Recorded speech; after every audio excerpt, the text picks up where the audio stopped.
বন্ধুরা, শুভ বিবাহ ধারাবাহিকের আজকের পর্বে দেখানো হয়েছে সুধা ঠাম্মিকে বলে, ঠাম্মি আমাকে ক্ষমা করবেন, আমি মিস্টার বসু মল্লিকের পাশে থাকার জন্য আপনার অনুমতি না নিয়ে বাড়িতে ঢুকে পড়েছি। এরপরেই ঠাম্মি তেজের কাছে যান। ঠাম্মি তেজকে বলেন, দাদুভাই তুমি আমার জন্য অনেক কষ্ট সহ্য করেছো, আমি আর তোমাকে কোনো শাস্তি পেতে দেব না। অফিসার, আপনি আমাকে ধরে নিয়ে যান, আমার দাদুভাইকে দয়া করে কিছু করবেন না। তেজ বলে, ঠাম্মি তুমি শান্ত হও। সুধা ঠাম্মিকে চেয়ারের ওপর বসিয়ে দেয়। সুধা ঠাম্মিকে বলে, ঠাম্মি আপনি একদম চিন্তা করবেন না, আপনি বা মিস্টার বসু মল্লিক আপনারা কেউই শাস্তি পাবেন না, যে আসল দোষ করেছে সেই শাস্তি পাবে। এই বলে সুধা মেজকার দিকে তাকায়। মেজকা বলেন, এই মেয়ে তুমি কাকে অপরাধী বলছো? সুধা বলে, সেটা তো সকলের চাইতে আপনি ভালো করে জানেন মেজকা, আপনি তো জানেন আসল অপরাধী তেজ বসু মল্লিক নয়, বরং আসল অপরাধী ইন্দ্রজিৎ বসু মল্লিক। সুধার মুখে এমন কথা শুনে মেজকার চোখ মুখ শুকিয়ে আসে। মেজমা বলেন, সুধা তুমি এটা কি বলছো? সুধা বলে, মেজমা আমি যা বলছি একদম ঠিক কথা বলছি। মেজকা তখন বলে, কোনো প্রমাণ ছাড়া তোমরা এই ধরনের কথা বলতে পারো না অফিসার। আপনি আমার ঘর সার্চ করুন, আপনি দেখুন আমার ব্যাংকের পাসবুক সবকিছু চেক করে দেখুন আমি কোনো অবৈধ টাকা লেনদেন করেছি কিনা। তেজ বলে, মেজকা এই ধরনের চোরা কারবারি যে ব্যাংকের মাধ্যমে হয় না সেটা আমরা সবাই জানি, তাই তোমার ব্যাংকের চেক পাসবুক এইসব দেখে কোনো লাভ নেই। মেজকা বলে, অফিসার তাহলে দেখুন আমার ঘর সার্চ করে দেখুন কোনো অবৈধ টাকা আছে কিনা, যদি আমার ঘরে এক কানা করেও পান তাহলে আমি আমার নাম বদলে ফেলবো। তখনই সেখানে ঝিনুক আসে। ঝিনুক এসে বলে, তাহলে আজ থেকে আপনার নাম বদলে কালীচরণ রেখে দিন অসুর মশাই। এরপরে ঝিনুক সবার সামনে বলে, অসুর মশাইয়ের ঘর খুঁজলেও কিচ্ছু পাওয়া যাবে না, কারণ অসুর মশাই নিজের ঘরে টাকাগুলো রাখেইনি। ইতিমধ্যেই কাল রাতে অসুর মশাই সব টাকা সরিয়েছে। মেজকা বলেন, এই মেয়ে তখন থেকে কি অসুর মশাই করছো? হ্যাঁ নচ্ছার মেয়ে কথাকার। তেজের বাবা হাসতে হাসতে বলেন, শামুক ভুল করে হলেও এতদিনে তোর ঠিক নাম দিয়েছে। ঝিনুক বলে, আমি যে শুধুমাত্র ভালো নাম দিতে জানি তা কিন্তু নয় জেঠুমনি, আমি ভালো গোয়েন্দাগিরিও করতে জানি, দেখবেন আপনারা। এরপরেই ঝিনুক হাততালি দিতেই শিলাদি, রেশমি, ডলি সকলে ধরাধরি করে ফুলের টব, বালিশ আর দুটো ব্যাগ নিয়ে আসে। এইসব জিনিসপত্র দেখে অনিমেষ আর মেজকার তো চোখ মুখ শুকিয়ে আসে, কিন্তু উপস্থিত কেউই কিছু বুঝতে পারছে না।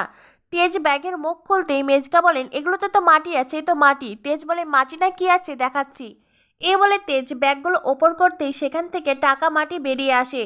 তখনই তেজ সবাইকে টাকাগুলো দেখিয়ে দেয়। ঝিনুক বলে, শুধুমাত্র এই ব্যাগেই টাকাগুলো আছে এমন নয়, ওই বালিশের ভেতরেই টাকাগুলো আছে। মেজমা দুয়ে দুয়ে চার মিলিয়ে ফেলেন, কাল তো বালিশগুলো ভিজে গেছিল, আর তাই তো আমাদের ঘরের বালিশগুলো আপনি ছাদে শুকাতে দিয়েছিলেন। সুধা বলে, যেই মেজকা জীবনে কুটোটি নেড়ে দুটো কয়না তিনি বালিশ শুকাতে দিয়েছিলেন কেন সেটা বুঝতে পারোনি মেজমা? এই সবই ছিল মেজকার টাকা সরানোর বুদ্ধি। মেজকা মনে মনে ভাবতে থাকে, সুধা এত সব তথ্য জানলো কি করে। এরপরেও মেজকা সবকিছু অস্বীকার করার চেষ্টা করে। ঝিনুক তখন তার ফোনে ধারণ করা ভিডিও রেকর্ড সবাইকে দেখিয়ে দেয়। সবার কাছে সবকিছু পরিষ্কার হয়ে যায়। মেজকা তেজ বেকারির বিরুদ্ধে এত বড় একটা নোংরা ষড়যন্ত্র করেছে, সকলে চিৎকার করে। সুধা বলে, ঠাম্মি এখানেই শেষ নয়, মেজকার অপরাধের আরো লম্বা লিস্ট আছে। এরপরে ফ্রন্টে তাকে সেখানে আসতে বলে। ফ্রন্টে এসে সকলের সামনে বলে কিভাবে শিলাদির বরকে টাকা দিয়ে এই বাড়িতে হাঙ্গামা করিয়েছিল শুধুমাত্র সুধাকে এই বাড়ি থেকে তাড়ানোর জন্য। এমনকি তেজ বেকারির পুরাতন গোডাউন মেজকা তার নিজের কাজে ব্যবহার করে, তার অনৈতিক কার্যক্রম চালানোর কাজে ব্যবহার করে। সেখানে গেলে অনেক তথ্য পাওয়া যাবে, এমনকি অনেক চোরাই টাকাও পাওয়া যাবে। আর এই সব কিছু দেখে মেজকা মনে মনে ভাবতে থাকেন, হাতি যখন কাদায় পড়ে তখন মশাও লাথি মারে। মেজকাকে পুলিশ টানতে টানতে ওখান থেকে নিয়ে যেতে চায়। ঠাম্মি বলেন, দাঁড়াও। মেজকা বলেন, আমি জানতাম মা তুমি তোমার ছেলেকে কিছুতেই লকআপে যেতে দেবে না, তুমি আমাকে ঠিক বাঁচিয়ে নেবে। ঠাম্মি বলেন, তুমি যে অন্যায় অপরাধ করেছো তার শাস্তি আইন তোমাকে দেবে। কানুনবালা দেবী কখনোই কোনো অন্যায়কে প্রশ্রয় দেয়নি, আর আজও দেবে না। তবে যাওয়ার আগে একটা কথা কান খুলে শুনে রাখো, তুমি তেজ বেকারির বিরুদ্ধে নোংরা ষড়যন্ত্র করেছো, তাই তেজ বেকারির কোনো কিছুর ওপর তোমার আর কোনো অধিকার নেই। আজ থেকে তেজ বেকারিতে তোমার আর তোমার বড় ছেলে অনিমেষের কোনো অধিকার থাকবে না। অফিসার আপনি ওকে নিয়ে যান। অফিসার টানতে টানতে মেজকাকে ওখান থেকে নিয়ে যায়। মিডিয়া নিউজ কভার করে, মেজকার ছবি ভিডিও ক্লিপ সারা শহর ছড়িয়ে দেয়। এদিকে সুধা তেজকে নির্দোষ প্রমাণ করে ওখান থেকে চলে যেতে চাইলে পিছন থেকে ঠাম্মি বলেন, দাঁড়াও, কোথায় যাচ্ছ? তোমার এত উপস্থিত বুদ্ধি, আর এটা যেন না বিয়ের পরে মেয়েদের স্বামীর বাড়ি তার নিজের বাড়ি হয়। সুধা বলে, ঠাম্মি আমি এই দিনের অপেক্ষা করেছি, আমি সবসময় চেয়েছি আপনি নিজে আমাকে এই বাড়িতে ফিরিয়ে আনুন। তবে ঠাম্মি আজ আমি এই বাড়িতে ফিরতে পারি, তবে একটা শর্ত আছে। ঠাম্মি বলেন, কি শর্ত? সুধা বলে, ঠাম্মি আমার স্বপ্ন, আমার ভালো লাগা, আমার এসএমবি কোম্পানি। এসএমবি কোম্পানি এই শহরে অনেক মানুষকে কথা দিয়েছে তাদের স্বপ্ন তাদের ইচ্ছে পূরণ করবে, তাই আমি আমার ব্যবসা চালিয়ে যাব, আর এই অনুমতি আপনাকে দিতে হবে।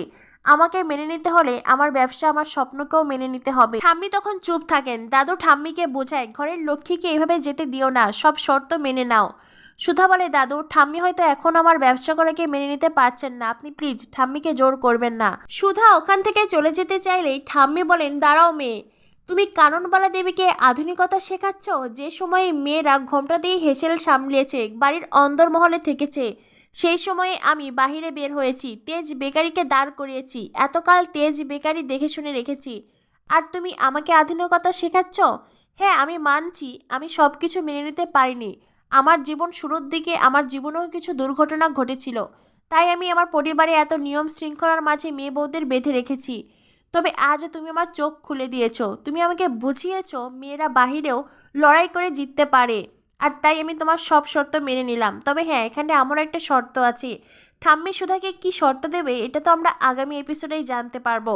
সেই সাথে জানতে পারবো তেজ বেকারির দায়িত্ব নিয়েছে সুধা, কিন্তু সার্থক নতুন ষড়যন্ত্র শুরু করে। তো বন্ধুরা, কি হতে চলেছে শুভ বিবাহ ধারাবাহিকে? পরবর্তী আপডেট পেতে আমাদের সাথেই থাকো। ধন্যবাদ সবাইকে।